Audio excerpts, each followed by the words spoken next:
Good morning, good morning. It must be Monday. It's 9 a.m. It's Make It Happen Monday. For those who don't know me, I'm Cheryl Andrews, also known as the Listening Detective, and this is the show where we talk about stories, strategies, but also ask you questions to help you to achieve success without stress. Now, let me be really clear. Obviously, some stress is going to be involved because when we create change, there is stress within our system and within the people around us. It does create stress, but not so much stress that it makes you poorly or impacts your performance and relationships on an ongoing basis.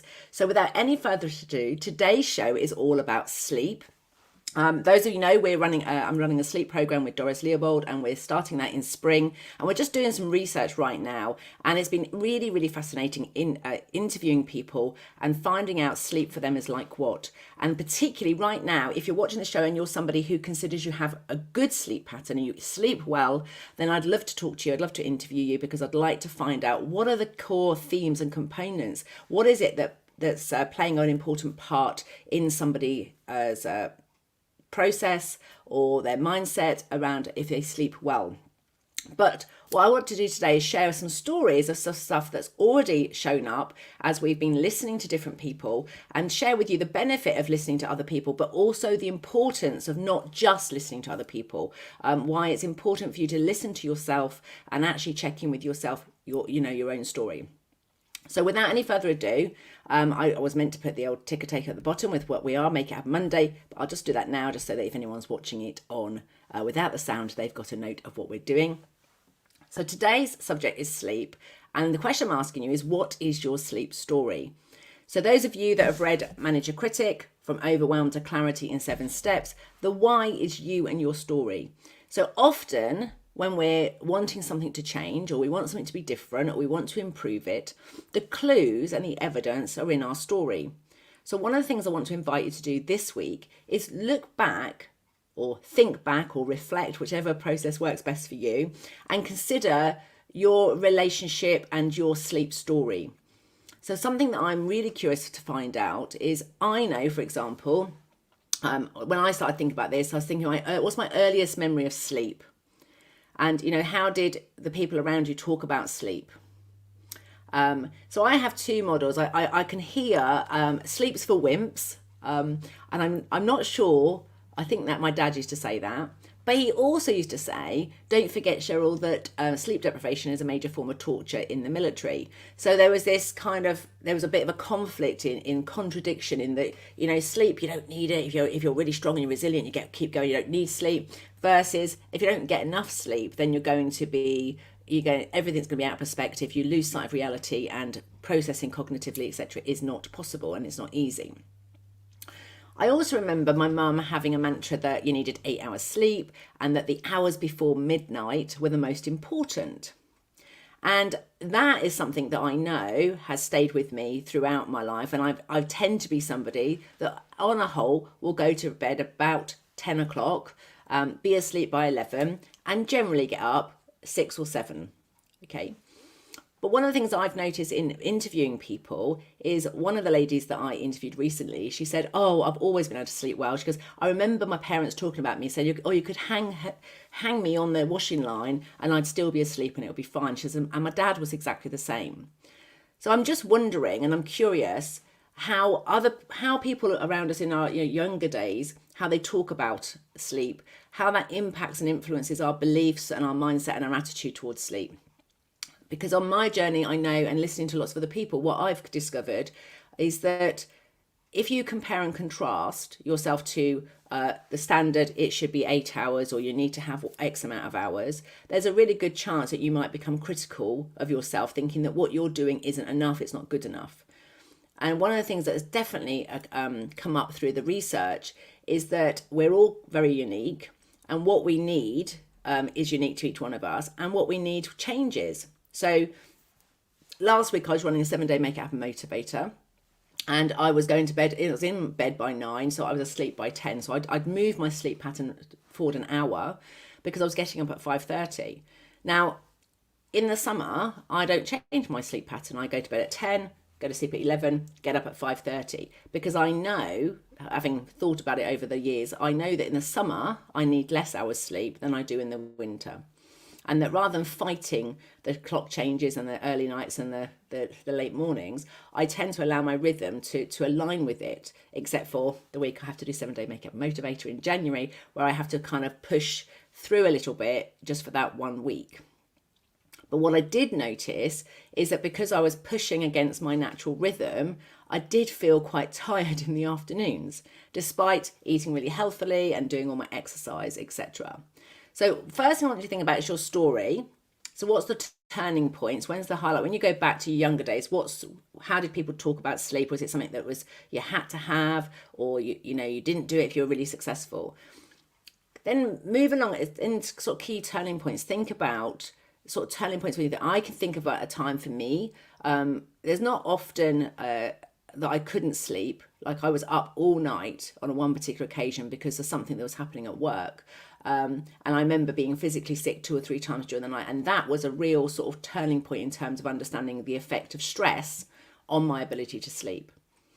But I also know that I have a strong belief that when I'm stressed, the answer is sleep. So I have to go to sleep in order to manage the stress that's within my system.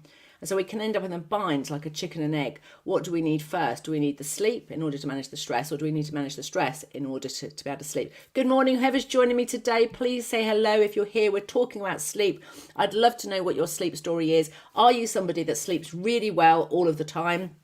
Are you someone that's always struggled with sleep? Or have you been someone that didn't, used to struggle with sleep and you've now found some solutions? And I think that for me, one of the things that really changed my sleep patterns was becoming a parent. So that would probably the next thing is waking up, having to do night feeds and changing nappies in the middle of the night. So I learned very quickly when I became a mum that I had to get up, do stuff and go back to sleep. So actually, how long I was up didn't actually stop my ability to be rested, restored and recharged. But it was the quality of the sleep in between the shifts that was the most important.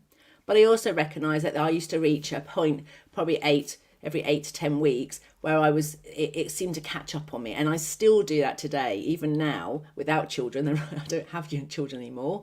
Is I will go, if I'm having a little bit less sleep than perhaps my system needs, then I have a night where I go to, it's usually a Friday night, and I haven't got to get up any time in the morning on the Saturday, and I'm in bed by 6 or 7 at night, and I'll sleep for 12 hours. And I do a 10 or 12 hour stint. And then it's almost like I top myself up and then I go. So I want you to think about today's sleep, because it's a place where it's a time for our body to restore. It's a time for us to regain and recharge our energies. It's a time for us to process information and thoughts, the things from the day. And it's something that absolutely is fundamental to achieving success, but it's also fundamental to achieving it without the stress. That the actual process of sleeping can heal. It allows your body to physically heal, but also allows you to mentally heal. And when we are going through stress, it's an important part of the rest, restore, recharge. But the more I listen to people, the more I'm curious about how our routines, our going to bed routines, and listening to people that actually have a really good sleep pattern, just listening about what things they do, and there's what I'm hearing is they have a particular routine that they go to bed and do, and I'm thinking, I know that's something that's been for me. So have a think about what's your past story. As a child, how was sleep talked about? Is there any other turning points in your life where perhaps your sleep patterns have changed, and what's worked about that? What's been the unintentional impact on you right now? And then bring it to the present day. What's impacting sleep right now? And it's only when I start to really unpack the story, and I'll be doing some posts on LinkedIn this week about this, is that I've realised that when becoming a mum, and I was a full-time worker as well, so I was doing all the night feeds and I was working full-time. I was a main wage earner. My husband wasn't particularly, he wasn't somebody once he went to sleep, he was asleep, and he didn't particularly find it easy waking up. So when I needed to do my 10 hours, 12-hour catch-up sleeps, he would stay up and do the 10 o'clock feed and the 2 o'clock in the morning feed, and then he'd go to bed. I'd get up and do the 6 o'clock, put the baby back to bed, and he would then get up with her at sort of 8, 9, 10, as he was the person staying at home with our daughter. And so working with our different sleep patterns and working out how we could collaborate so that I got enough sleep and he could work with his sleep patterns. But what's interesting is I know that as a baby, his mum talked about he never slept. She was, she had to be okay as a mum going to sleep, even though he was sat quite content playing in his cot with his toys, but wasn't sleeping and would often only sleep for 4 or 5 hours of a night. And it wasn't enough for her.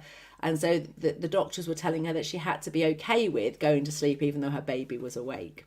So I'm just curious, and I'd love to invite you to think about, your childhood's patterns of sleep, any turning points that have impacted your sleep patterns over the years, but also your relationship with sleep right now. I know that for me, I bought into and I listened to, these people that are really successful. They get up at 4:30, they have a cold bath or a cold shower, they do their hours exercise, they then meditate, and they plan for the day. And what I've come to realize is that there are certain times of the year that getting up at that time absolutely works for me. And that if I wanted to and needed to, I can get up early and do those kinds of shifts. But when I really think about what I'd like to have happen, what I've realized is that those routines are very useful. But what I want to have happen is I don't want to have to make myself get up really early. That isn't what I want. And it's not that I can't make it happen if I wanted to, but what I'd actually like to have happen is to be really listening to and tuning into my body and being okay with the time that I get up. And this is another thing I want you to talk about is, people that I listen to who are working really hard and maybe they are having interrupted sleep for whatever reason, whether there's, noisy neighbours or whatever going on, is sometimes we might need to have a power nap or a sleep in the afternoon. And just be curious about what's your beliefs, what's your critics saying, about whether it, is it lazy to have a sleep in the afternoon. Einstein, I know, is well known for having his power naps. I know for me personally, the minute I lay down, it's like all the stress in my body goes. So whether I lie down for 2 or 3 minutes or I lie down for 20 minutes, it can literally, for me, this may not be the case for you, I can feel all of the stress just seeping out of my body into the ground below me if I'm laying on the floor or into the mattress. It just seeps away from me. And then I often can get up with a fresh perspective. So when I'm writing books, I find that I lay down quite a lot in between. If I get stuck, the best thing for me to do is lay down because that's what inspires me. And it's almost like when I'm in that dreamy state, when I first wake up, that's when all the ideas and information come to me. So I want you to think about past experience, some turning points in your sleep routines and things that have changed it. But also, what's your sleep story? What's your relationship with sleep now? Are you somebody that thinks sleep's really important and you need to have lots of it? Are you somebody that believes that sleeping, during the day is lazy or it's not good for you, or it's a waste of time? What is your sleep story and what is your sleep relationship?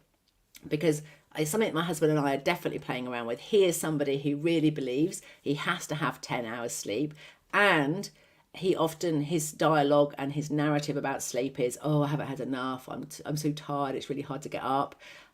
Whereas I have a narrative of, I don't need much sleep, probably 9 months of the year, but there is 3 or 4 months of the year where I need a bit more sleep. But I definitely need sleep when I'm stressed, and I need more sleep when I'm pushing myself through change, and that it's more important during those times to get the rest that I need.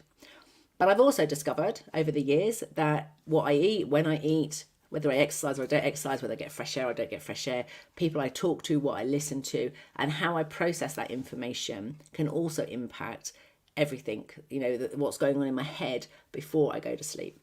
So I'd love to hear from you. If you're up for an interview about sleep, please comment in the video below. And if you are struggling with your sleep patterns, then I'm just going to pop this in. I think I've got it here. Let me just pop it here. It should be there. This is the Eventbrite link that's, I don't know if it's come up on LinkedIn. It's come up on Facebook and YouTube. Let me see if I can put the banner up. If you want to join us, we have a free taster session tomorrow night. If it's something you're interested in finding out more about, then please do come and join us tomorrow night between 7 and 9 o'clock. We're going to spend 90 minutes to 2 hours exploring sleep, but also give you the opportunity of actually finding out the benefit of working in a clean language environment where you're listening to yourself and finding out what works for you and what's your relationship with sleep and where good sleep comes from for you, but also being curious about what impacts other people. And when we can listen to each other like that, and listen to each other objectively and without criticism and without judgment or contempt, we can start to have more compassion for ourselves and others, and some understanding that whilst you might only need 8, somebody else might need 12, and that there is no right or wrong, it's just what works for you. And learning about your own sleep patterns and learning about your own sleep story and the things that are influencing your ability to sleep in a way that works for you is what the course will all be about unraveling that and finding out what you can do and some strategies perhaps that you could try on for size and see if they work for you. So without any further ado, I'm going to bring today's session to a close. So now that you know what you know, and I've been talking for a little while about sleep and talking about past experiences, some turning points, and your relationship and your conversation you have with yourself right now about sleep.